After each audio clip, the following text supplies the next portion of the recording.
เบิ่งให้จบเด้อพวกเจ้าเบิ่งให้จบสำคัญสบายดีเบิ่งทั้งๆนี่เด้อพวกเจ้าเด้อยากไปเรื่อยๆผู้เป็น citizen ก็คือกัน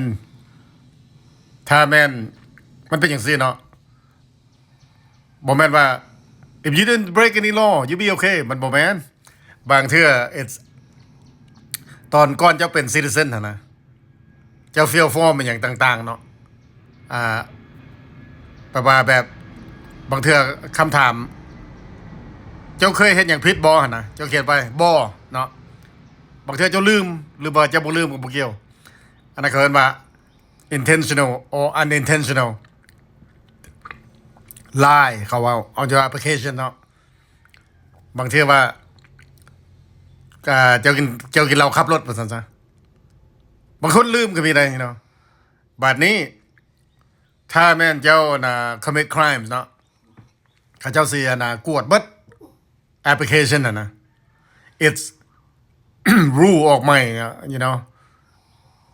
just don't break any law right now so you don't have to be scrutinized หมายความว่าถ้าแม่นเจ้าน่ะเฮ็ดผิดอย่างต่างๆแบบ a little bit serious นะเขาสิเบิ่ง application เจ้าก่อนจะมาเป็น naturalized citizen นะโอเคถ้ามันต้องการความช่วยเหลือก็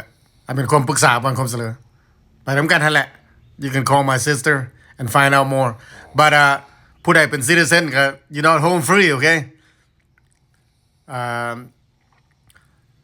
หมายความว่าถ้ามันจะบ่ตัวใน application น่ะนะตัวมันเป็นจังซี่ตัวโดยเจตนาหรือเขาจะว่าตัวโดยบ่เจตนาก็บ่เกี่ยวคือว่าแล้วเนาะ19ประเทศอย่างต่างๆนะแต่ว่าแต่เลือกแต่บัตรเขียว green card บัดนี้นะ citizen ก็ระวังคือกันโอเค guys check recheck เบิ่งนี่เด้อเช็คเบิ่งพวกเจ้าตอนก่อนจะเป็นนั่นเป็นจังซั่นจังซี่นะก่อนจะมาเป็น naturalized citizen นะเจ้าคือว่าแล้วเนาะ application ก็บ่ส่วนหลายก็บ่มีไผตัวดอกบ่ได้จงใจตัวดอกหากแต่แม่นเฮาลืมไปเนี่ยโอ้อันตรายgood luck everybody it's getting crazy anyway life is short live it up สบายดีfrom ประเทศลาวนี่ขายดีพวกเจ้าเอ้ยจะได้กลับประเทศอเมริกาถ้าบ่ได้ปรุงรสผิดลาวซาวนะ